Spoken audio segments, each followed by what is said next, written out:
E Cida acordou com um gosto de ferrugem na boca e a sensação de ter engolido água suja a noite toda. O relógio digital ao lado da cama marcava 3h17 da manhã, mas sabia que não conseguiria voltar a dormir. Não depois do sonho. Novamente, o mesmo sonho. Letícia estava presa debaixo d'água, seus cabelos longos flutuando como algas negras, os olhos abertos fixos em algum ponto além do alcance da mãe. "Fecha a comporta, mãe", dizia sem mover os lábios, sua voz chegando como um eco distante através da correnteza. "Fecha a comporta antes que outros também desapareçam."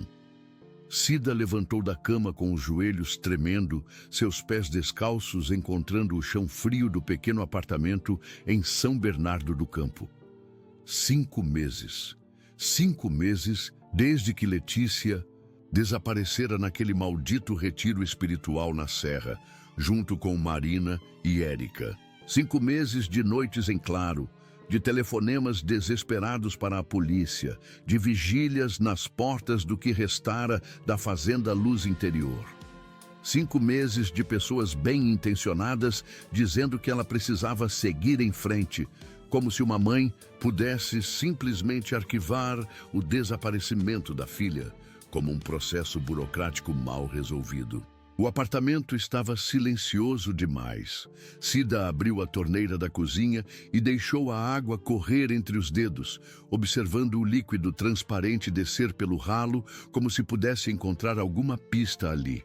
A água sempre a acalmava antes. Agora, só a lembrava dos sonhos, do rosto submerso de Letícia, das palavras que não faziam sentido. "Fecha a comporta." Ela pegou o telefone e discou o número que já sabia de cor. Do outro lado da linha, a voz sonolenta e irritada do delegado Pereira a atendeu. "Dona Cida, são 3 da manhã. Eu sei onde elas estão." As palavras saíram da boca de Cida antes que ela pudesse pensá-las direito. "Eu sei onde está minha filha." Um suspiro profundo do outro lado. "Dona Cida, já conversamos sobre isso. Os sonhos não são sonhos." Cida apertou o telefone contra o ouvido, sua voz ganhando uma urgência que ela mesma não esperava. "Ela me falou onde está. Há uma área na fazenda que vocês não escavaram ainda, perto do antigo sistema hidráulico.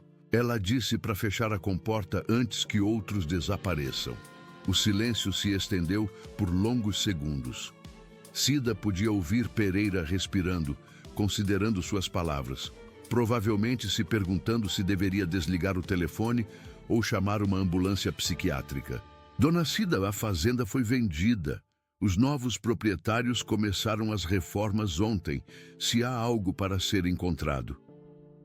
A linha ficou muda. Cida sentiu o sangue gelar nas veias. "Que tipo de reformas?" "Sistema hidráulico. Vão trocar toda a tubulação antiga. Olha, eu sei que a senhora está passando por um momento difícil, mas..." Cida desligou o telefone. Suas mãos tremiam violentamente agora. No sonho, Letícia estava presa na água, na tubulação. E agora, homens estavam mexendo exatamente ali, sem saber o que poderiam encontrar, ou o que poderiam liberar. Ela se vestiu rapidamente, pegou as chaves do carro e saiu para a madrugada fria de junho. A estrada para a serra seria longa, mas ela precisava chegar lá antes que fosse tarde demais. Antes que fechassem a comporta para sempre. A Fazenda Luz Interior ficava a 2 horas de São Bernardo do Campo, escondida entre morros cobertos de eucalipto e mata atlântica. Cida havia estado lá apenas uma vez, quando foi buscar Letícia no primeiro dia do retiro. Lembrava-se da sensação estranha que teve ao pisar no terreno, como se o ar fosse mais denso ali, carregado de uma energia que não conseguia definir se era boa ou má. Letícia estava radiante naquele dia, abraçando a mãe com uma alegria quase infantil. "Vai ser transformador, mãe. O mestre Elias disse que eu tenho uma energia especial, que posso ajudar outras pessoas a encontrarem seu caminho. Agora, Dirigindo pela estrada sinuosa na madrugada, Cida se perguntava como não havia percebido os sinais. A maneira como Letícia falava do tal mestre Elias, com os olhos brilhando de uma devoção que ia além da admiração normal. O jeito como havia doado todas as suas economias para a causa sem hesitar. A forma como havia se afastado dos amigos, de sempre, dizendo que eles não compreendiam sua jornada espiritual. O GPS indicava mais 15 minutos para o destino, quando Cida viu as luzes. Faróis de caminhões e carros estacionados na estrada de terra que levava à propriedade. Seu coração acelerou. Ela parou o carro a uma distância segura e caminhou. A pé pela estrada, suas passadas abafadas pela terra úmida da madrugada. Vozes masculinas chegavam até ela, agitadas, nervosas. Conforme se aproximava, conseguiu distinguir as palavras. Não pode ser. Dentro do cano. Chama a polícia. Isso não é normal. Cheiro. Meu Deus, esse cheiro. O delegado Pereira chegou 1 hora depois, seus olhos evitando os de Cida enquanto coordenava a operação. Ela o observou falar com os peritos, apontar para diferentes direções, tomar notas em um bloco que parecia pequeno demais para conter o horror daquela descoberta. Dona Cida. Ele finalmente se aproximou, sua voz carregada de um constrangimento que ia além do profissional. Sinto muito mesmo. Eu sabia. Ela olhou diretamente nos olhos dele. Eu te disse que sabia onde ela estava. Pereira desviou o olhar. Vamos precisar que a senhora identifique formalmente os pertences. E há outras coisas que precisamos discutir. Que outras coisas? Os símbolos, a forma como elas foram posicionadas. Isso não foi um acidente, Dona Cida. Foi intencional, ritualístico. A palavra atingiu Cida como um soco no estômago. Ritualístico. Sua filha havia sido assassinada em algum tipo de ritual macabro e depois selada dentro de uma tubulação, como se fosse lixo. Como se sua vida não tivesse importância alguma. O mestre Elias. Ela disse o nome como se fosse uma maldição. Onde ele está? Desapareceu logo depois do fechamento da fazenda. Mas agora temos motivos para uma nova investigação. Vamos encontrá-lo.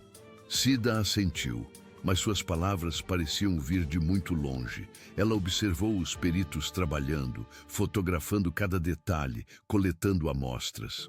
Observou os símbolos sendo cuidadosamente documentados, medidos, desenhados. Tudo muito científico, muito objetivo. Como se fosse possível quantificar o horror do que havia acontecido ali. Foi então que ela ouviu um som baixinho, quase imperceptível, vindo de dentro da tubulação, como água correndo, mas não exatamente. Como vozes sussurrando. Como cantos. Vocês estão ouvindo isso? Ela perguntou para os peritos mais próximos. Eles pararam o trabalho, prestando atenção. Silêncio. Apenas o vento nos eucaliptos e o ruído distante dos geradores. Ouvindo o quê, dona? Um dos peritos perguntou com gentileza.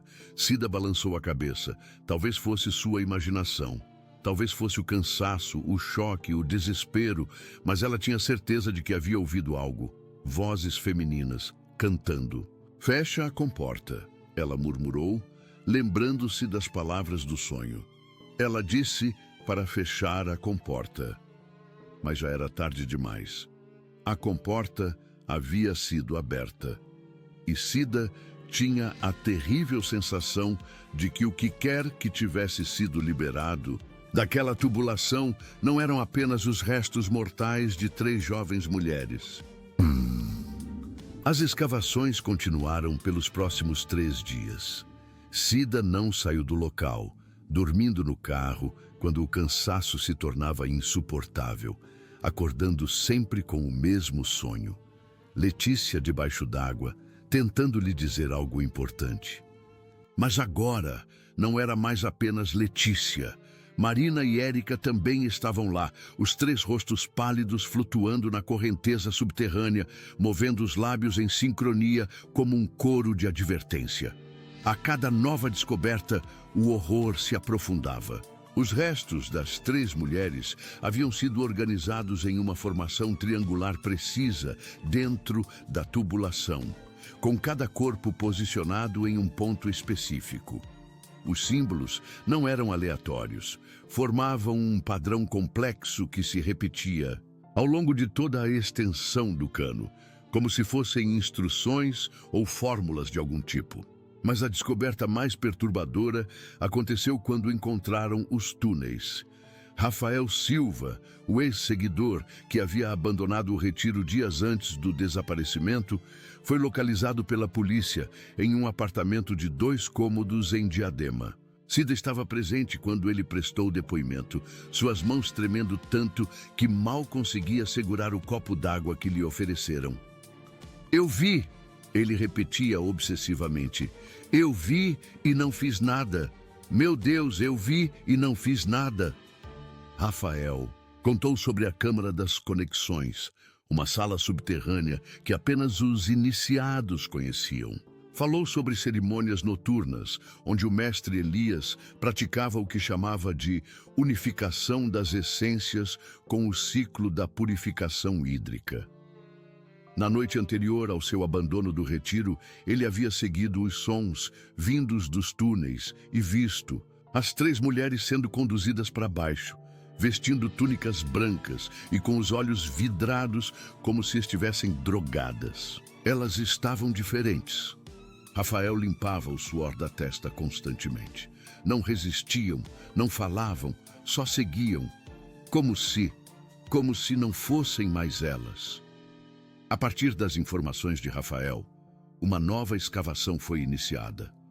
A propriedade da fazenda havia funcionado como fábrica de cerâmica nas décadas de 1970 e 1980, e os registros mostravam a existência de um complexo subterrâneo usado para armazenamento de argila e secagem de peças. O mestre Elias havia comprado o terreno conhecendo essa história, aproveitando-se da estrutura já existente para seus propósitos sombrios.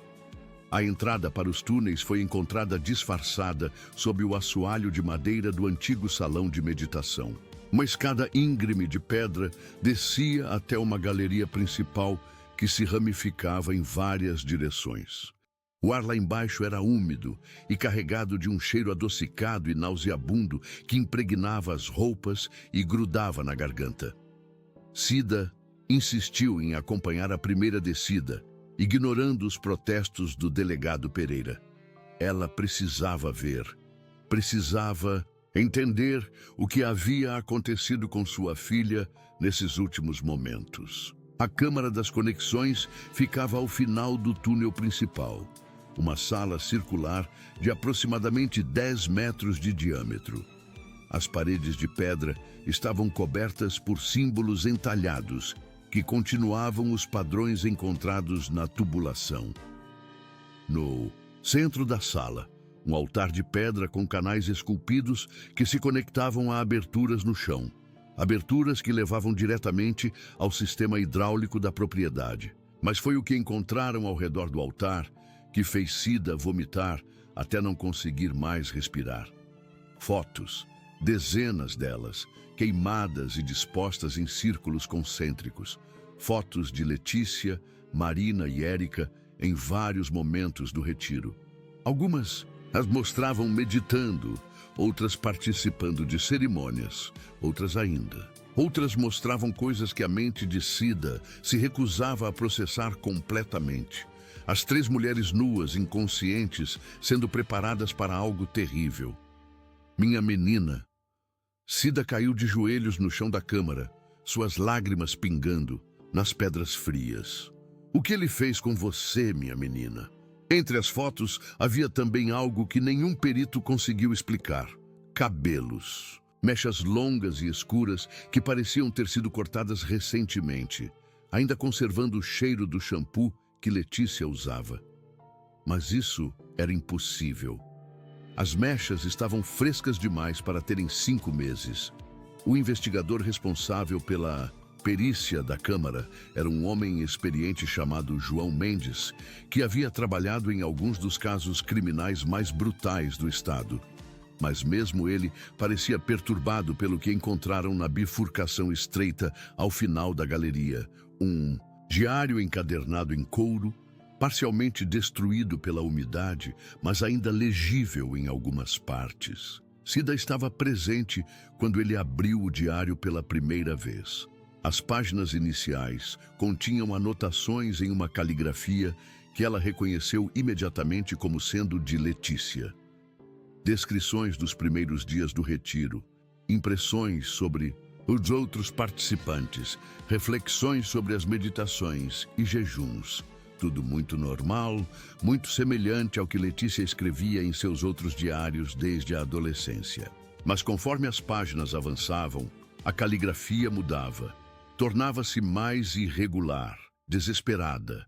As palavras se misturavam com desenhos obsessivos dos símbolos serpentinos.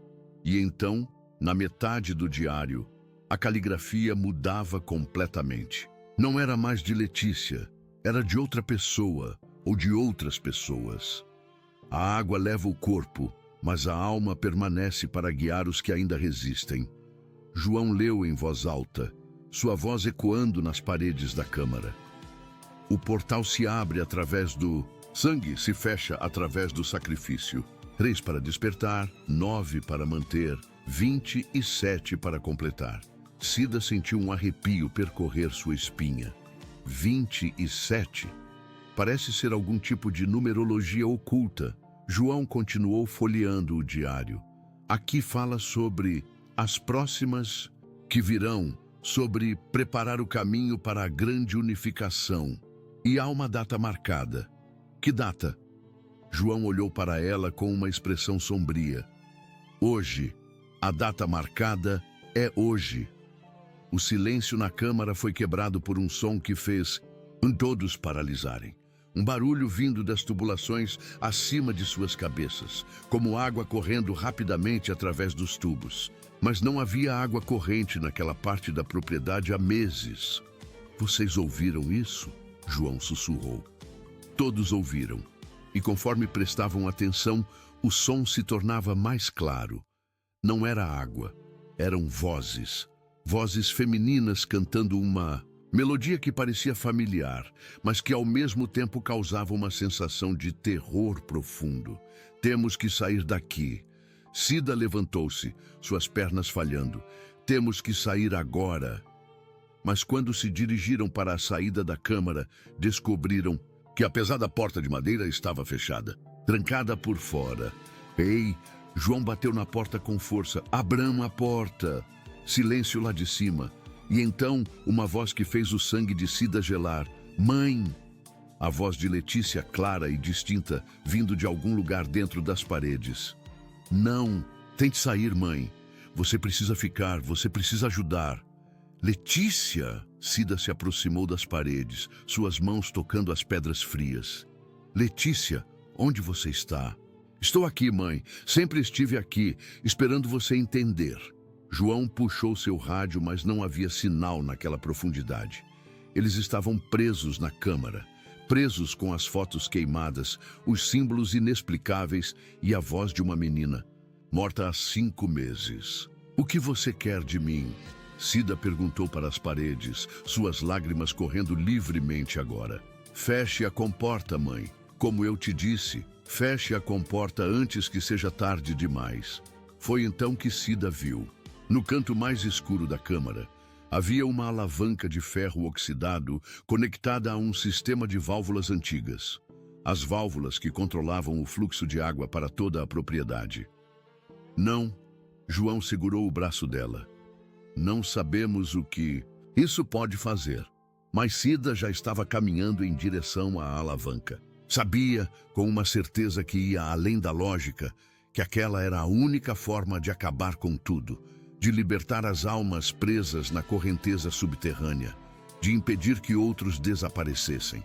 Letícia estava tentando me avisar, ela disse, mais para si mesma do que para João. Nos sonhos, ela estava tentando me avisar sobre algo que ainda ia acontecer. Ela segurou a alavanca com ambas as mãos e puxou com toda a força. O efeito foi imediato. O som da água correndo nas tubulações cessou abruptamente, substituído por um silêncio profundo e total. E então, como se uma represa tivesse sido aberta, as vozes femininas explodiram ao redor deles.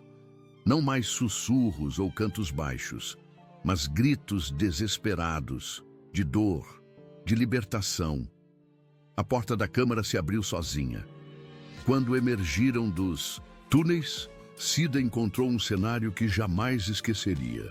A propriedade estava cercada por dezenas de carros da polícia, ambulâncias e vans de emissoras de televisão. Mas não era isso que a chocou. Era o fato de que havia pessoas sendo detidas, muitas pessoas. "O que está acontecendo?" Ela perguntou ao delegado Pereira, que correu em sua direção assim que a viu sair da entrada subterrânea. "Encontramos outros." Sua voz estava rouca, cansada. "Quando vocês fecharam a comporta, algo mudou. As pessoas começaram a aparecer, como se tivessem acordado de um transe." Pereira a conduziu até uma área improvisada onde paramédicos atendiam aproximadamente 15 pessoas. Homens e mulheres de várias idades, todos em estado de confusão e desidratação. Alguns choravam compulsivamente, outros repetiam frases sem sentido, outros ainda pareciam não lembrar onde estavam, ou como haviam chegado ali. Eles estavam escondidos em diferentes partes da propriedade, Pereira explicou. Em casebres abandonados, grutas naturais, até mesmo dentro de tanques de água vazios. É como se tivessem sido programados para se esconder até que fosse a hora. A hora do quê? Não sabemos ainda. Mas todos eles falam sobre uma cerimônia que aconteceria hoje à noite.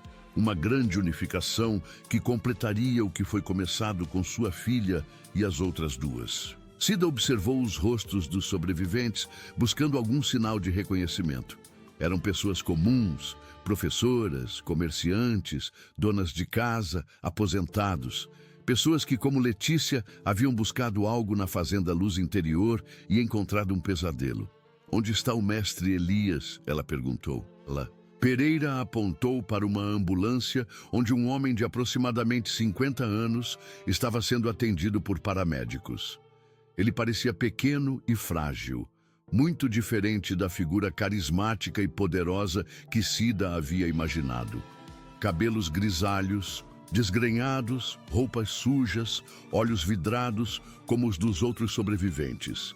Ele estava na câmara principal dos túneis quando vocês acionaram o sistema hidráulico. Pereira disse. Entrou em estado de choque quando a água parou de correr. Fica repetindo que o portal se fechou e que as guardiãs se foram. Cida se aproximou da ambulância, ignorando os protestos dos policiais. Queria ver o rosto do homem que havia matado sua filha. Queria entender como alguém podia parecer tão comum e, ao mesmo tempo, ser capaz de tamanha maldade. Elias levantou os olhos quando ela se aproximou. Por um momento, seus olhares se encontraram. E Cida viu algo que a perturbou mais do que raiva ou loucura. Viu medo. Medo genuíno e desesperado. "Você não sabe o que fez." Ele sussurrou, sua voz mal audível. "Você fechou a comporta, mas não selou o portal. Elas ainda estão aqui. Estão livres agora." "Do que você está falando?" "Suas filhas." Elias riu, um som baixo e assombrado. "Todas elas. Não eram sacrifícios, eram âncoras, mantinham as outras presas. Agora que você quebrou a corrente..." Ele não terminou a frase. Seus olhos reviraram e ele desmaiou, deixando Cida com mais perguntas do que respostas. Investigação oficial revelou que a Fazenda Luz Interior havia operado por quase 3 anos, atraindo pessoas vulneráveis com promessas de cura espiritual e evolução pessoal. Elias havia estudado textos ocultistas antigos e desenvolvido uma metodologia complexa que misturava técnicas de controle mental, drogas sutis administradas através de chás e incensos e rituais baseados em práticas necromânticas medievais. Mas havia aspectos do caso que a investigação oficial não conseguiu explicar. As coincidências eram muitas demais. A forma como os sobreviventes haviam permanecido escondidos e imóveis por meses sem morrer de fome ou sede. Os símbolos, que pareciam ter sido gravados por ferramentas que não existiam na propriedade. Os cabelos frescos encontrados na câmara. E, principalmente, os relatos de fenômenos paranormais que começaram a acontecer após o fechamento da comporta hidráulica. 3 dias depois da descoberta, Cida recebeu uma visita inesperada. Doutora Helena Cardoso, uma antropóloga especializada em estudos religiosos, bateu à porta de seu apartamento, trazendo livros antigos e uma expressão grave. "Preciso falar com a senhora sobre o que aconteceu na fazenda." Helena disse, sem preâmbulos, "e sobre o que pode estar acontecendo agora." Cida a deixou entrar, preparando café, enquanto Helena organizava seus materiais na mesa da sala. Os livros eram volumes antigos, alguns em latim, outros em idiomas que Cida não reconhecia. Todos tratavam de rituais aquáticos, necromancia e aprisionamento de almas. O que Elias tentou fazer não é novo. Helena começou, abrindo um dos livros, em uma página cheia de símbolos semelhantes aos encontrados na fazenda. Textos medievais descrevem práticas similares, onde almas são presas em correntezas subterrâneas para servir como guardiãs espirituais de portais dimensionais. Portais para onde? Para o que chamavam de Reino das Águas Sombrias. Segundo esses textos, é um plano de existência onde as almas dos mortos aguardam julgamento. Alguns ocultistas acreditavam que, conseguindo acesso a esse reino, poderiam controlar os vivos através dos mortos. Cida sentiu um arrepio. E minha filha, Letícia, e as outras foram usadas como âncoras. Suas almas presas na correnteza serviam para manter o portal estável e impedir que outras entidades viessem através dele. Helena folheou para outra página. Mas quando você fechou a comporta, quebrou o sistema. As almas se libertaram, mas também abriu o portal completamente. Exato. Helena olhou nos olhos. E agora outras coisas podem estar passando através dele. Como se tivesse ouvido suas palavras, o telefone de Cida tocou. Era o delegado Pereira, sua voz tensa e cansada. "Dona Cida, tivemos alguns incidentes desde ontem. Pessoas relatando aparições, vozes vindas dos encanamentos de suas casas, pesadelos coletivos. E há algo mais." "O quê?" 3 mulheres desapareceram em Diadema na noite passada. Todas participantes de grupos de autoajuda, todas entre 20 e 30 anos. Encontramos símbolos pintados nas paredes de suas casas, os mesmos símbolos da fazenda. Cida sentiu as pernas falharem. Ele disse que eram 27. Como? No diário, dizia 3 para despertar, 9 para manter, 27 para completar. Letícia, Marina e Érica eram as 3 para despertar. As outras pessoas da fazenda eram as 9 para manter. E agora precisam de mais 15 para completar o ritual. Helena terminou, seus olhos arregalados de compreensão. E com o portal aberto, elas não precisam mais de um local físico específico. Podem operar de qualquer lugar onde haja conexão com a rede de água. O telefone de Cida tocou novamente. Desta vez, era um número desconhecido. "Alô? Mãe?" A voz de Letícia, clara como se ela estivesse na sala ao lado. "Obrigada por me libertar, mas agora você precisa me ajudar de novo." Letícia: "Como? Você está..." Não é sua filha. Helena arrancou o telefone das mãos de Cida. É uma das que passaram pelo portal.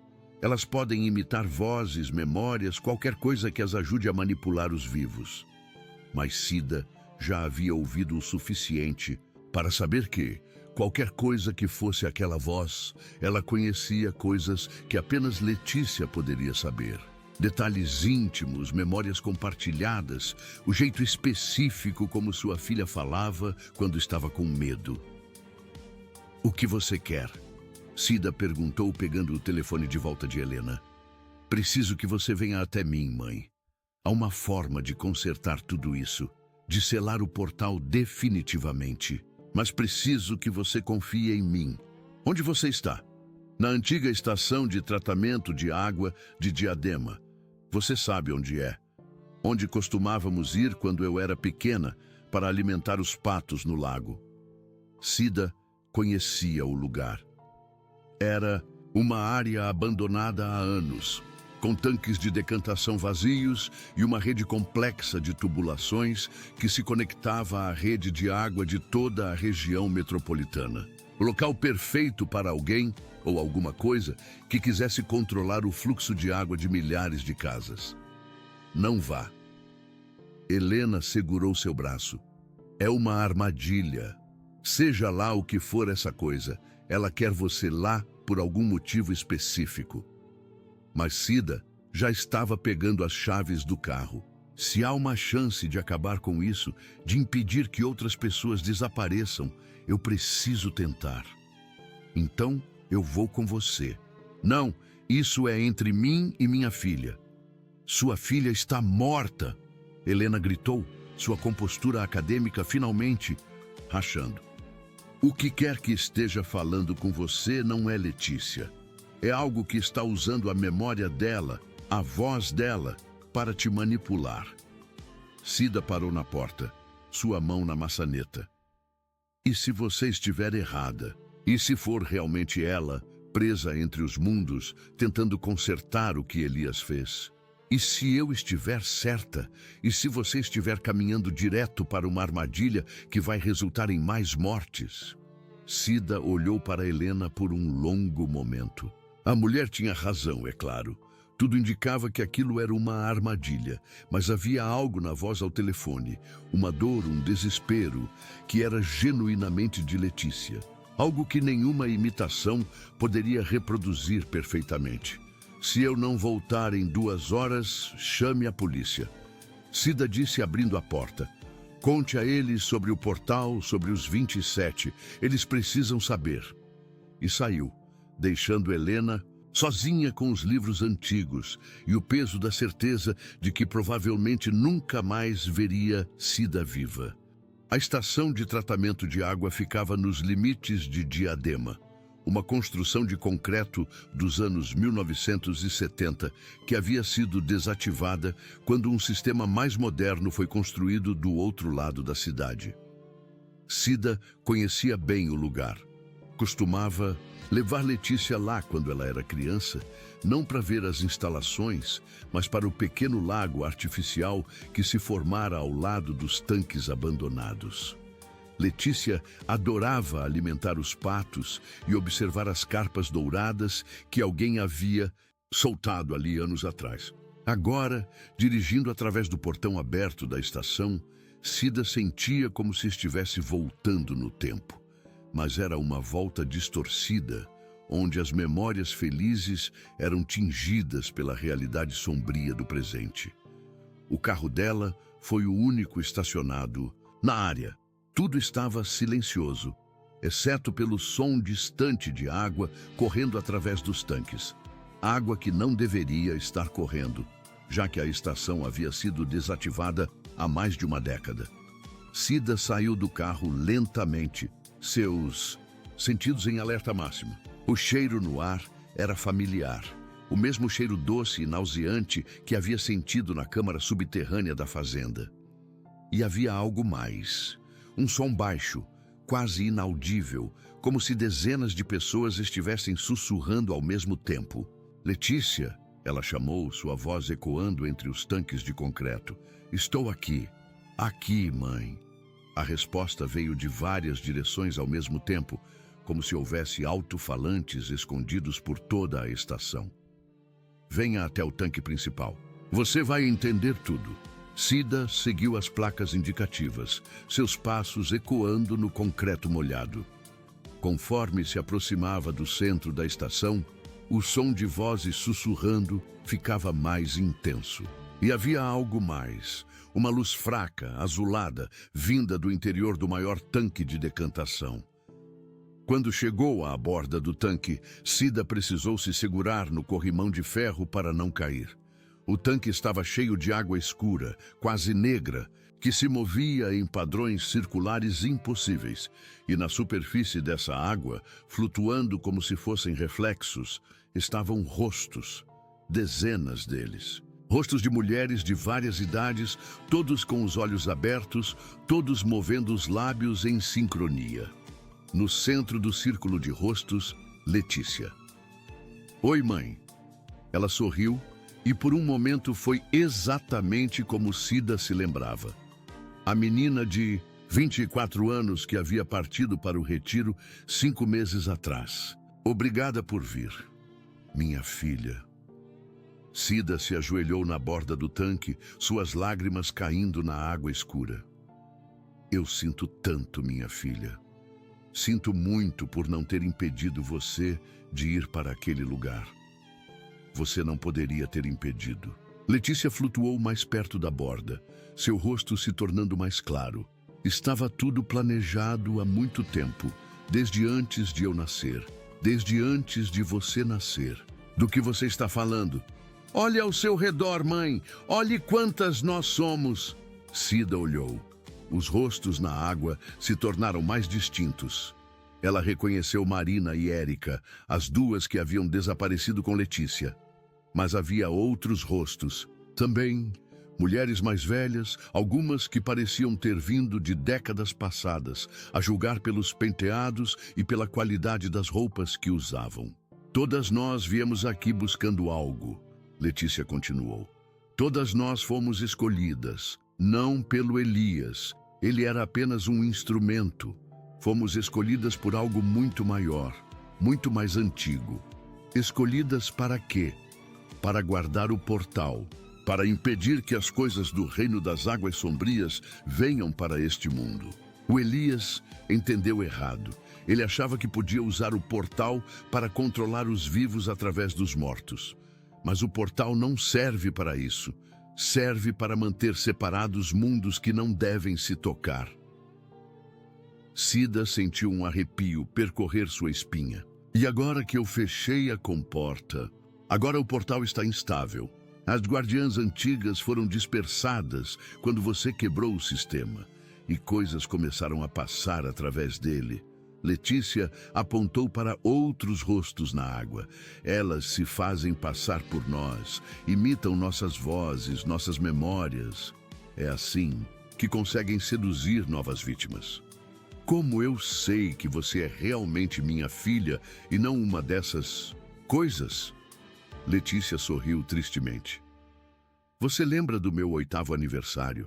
Quando você esqueceu de comprar o bolo e tentou fazer um em casa, mas queimou? E você chorou mais do que eu, pensando que havia arruinado minha festa? Cida assentiu, as lágrimas correndo livremente agora. Era uma memória que ela nunca havia contado para ninguém. Um momento de imperfeição maternal que a envergonhava. Até hoje, você disse que me daria qualquer coisa para compensar. E eu pedi apenas um abraço, porque era tudo que eu realmente queria. Letícia estendeu a mão através da superfície da água. É isso que eu quero agora, mãe. Um último abraço, antes de você fazer o que precisa ser feito. O que precisa ser feito? Você precisa tomar meu lugar. Precisa se tornar a guardiã principal do portal. É a única forma de estabilizá-lo novamente, de impedir que mais pessoas sejam sequestradas ou mortas. Não. Cida balançou a cabeça violentamente. Não, tem que haver outra forma. Não há. Letícia começou a se afastar da borda, seu rosto ficando menos distinto. E você sabe disso, sabe desde que começou a ter os sonhos. Eles não eram apenas sonhos, mãe, eram chamados. Eu estava tentando prepará-la para este momento. Cida olhou ao redor desesperadamente, procurando alguma alternativa, alguma forma de salvar a filha sem se sacrificar. Mas tudo que via eram os rostos na água, todos olhando para ela com uma mistura de súplica e resignação. Se eu fizer isso, ela perguntou, você será libertada? Poderá descansar em paz? Todas nós poderemos, Letícia respondeu, mas você precisa escolher agora. A cada minuto que passa, mais coisas cruzam o portal. Logo será tarde demais para impedi-las. Como se para confirmar suas palavras, o som de sirenes começou a ecoar na distância. Muitas sirenes vindas de várias direções. Cida pegou seu celular e viu várias chamadas perdidas do delegado Pereira. Ligou de volta. Dona Cida, onde a senhora está? A voz dele estava desesperada. Tivemos 6 desaparecimentos nas últimas 2 horas. Todos ligados ao sistema de água da região metropolitana. E há relatos de aparições em toda a cidade. Estou na estação de tratamento, Cida disse, seus olhos fixos no rosto de Letícia. E acho que sei como parar isso. Não faça nada até chegarmos aí. Estamos a 15 minutos de distância. Cida desligou o telefone. 15 minutos. Em 15 minutos, quantas pessoas mais desapareceriam? Quantas famílias passariam pelo que ela havia passado nos últimos 5 meses? Mãe, Letícia estendeu a mão novamente. Confie em mim, como confiou quando eu era pequena e tinha pesadelos. Você sempre sabia como me acalmar, como me fazer sentir segura. Cida olhou para a mão estendida da filha. Uma parte dela sabia que aquilo era loucura, que estava prestes a se suicidar, baseada na palavra de alguém que poderia não ser realmente Letícia. Mas outra parte, a parte que havia sonhado com a filha todas as noites por 5 meses, que havia sentido sua presença durante toda a investigação, sabia que era verdade. Eu te amo, minha filha, ela disse, tirando os sapatos e se preparando para entrar na água. Eu também te amo, mãe. Sempre amei, sempre amarei. Cida mergulhou na água escura do tanque. A sensação foi estranha. Não era água fria como ela esperava, mas morna, quase maternal. E conforme afundava, sentia como se estivesse sendo abraçada por dezenas de braços gentis.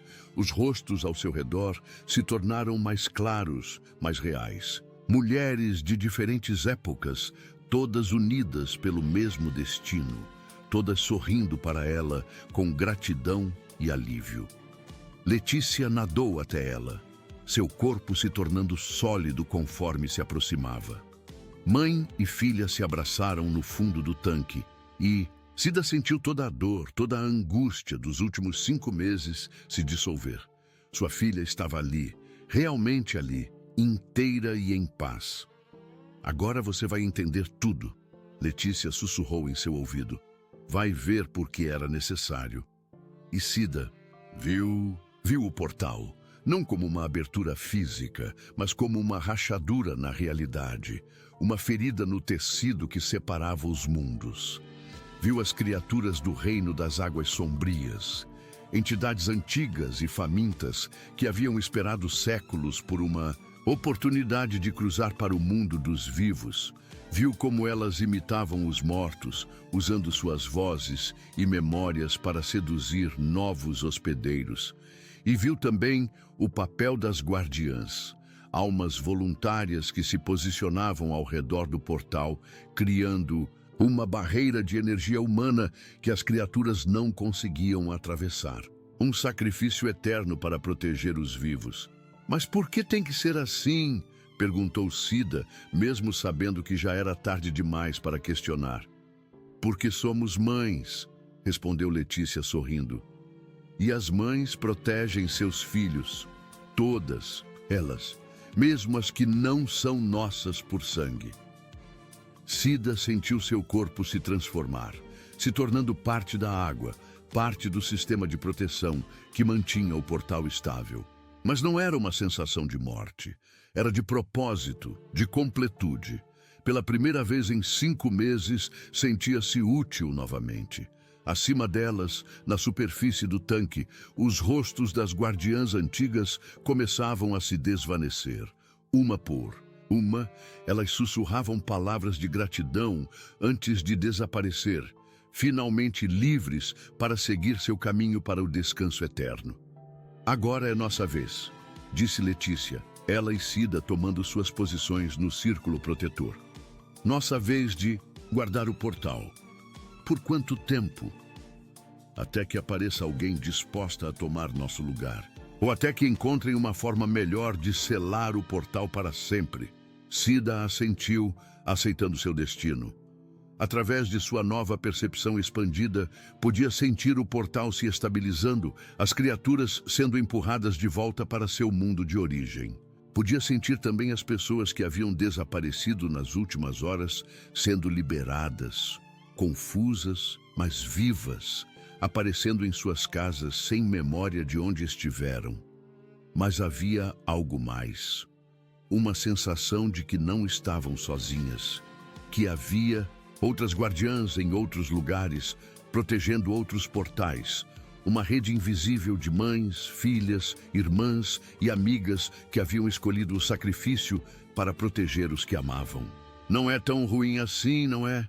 Perguntou Letícia, suas feições se tornando mais etéreas conforme se integrava completamente ao sistema.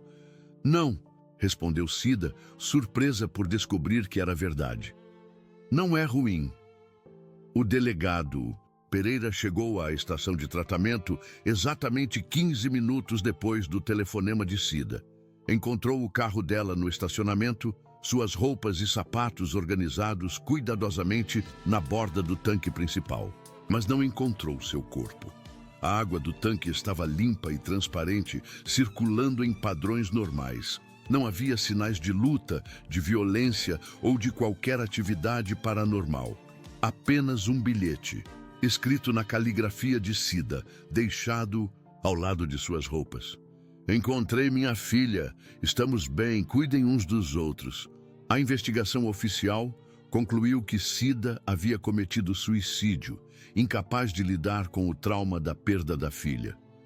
O caso da Fazenda Luz Interior foi fechado com a prisão de Elias e dos cúmplices que sobreviveram.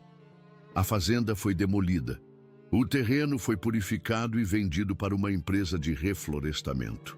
Mas Helena Cardoso sabia a verdade. E às vezes, quando o sistema hidráulico de sua casa fazia barulhos estranhos durante a madrugada, ela sussurrava um obrigada para as guardiãs invisíveis que protegiam sua cidade. Os desaparecimentos cessaram, as aparições pararam. E lentamente, muito lentamente, as pessoas começaram a esquecer o horror que quase havia consumido toda a região metropolitana. Apenas as mães que haviam perdido filhas lembravam. E às vezes, em noites muito silenciosas, quando a água corria pelas tubulações de suas casas, elas ouviam sussurros gentis que as tranquilizavam e as faziam dormir em paz. O portal permaneceu selado, guardado por amor maternal eterno. E em algum lugar entre os mundos, Cida e Letícia caminhavam de mãos, dadas através de corredores de água e luz, protegendo os vivos de horrores que nem podiam imaginar. Sua última conversa, na véspera da Páscoa do ano seguinte, foi ouvida por uma mulher chamada Ana, que havia perdido a filha em um acidente de carro e estava considerando se juntar às guardiãs. «Vale a pena?» perguntou Ana para a água que corria pela torneira de sua cozinha. «Vale», veio a resposta, em duas vozes harmoniosas que ela reconheceu como sendo de mãe e filha. «Sempre vale a pena proteger quem amamos». Ana fechou a torneira, enxugou as lágrimas e voltou para a cama. Ainda não era sua hora, mas quando fosse, ela saberia. E não teria medo, porque o amor maternal não conhece limites, nem mesmo os da morte. Fim.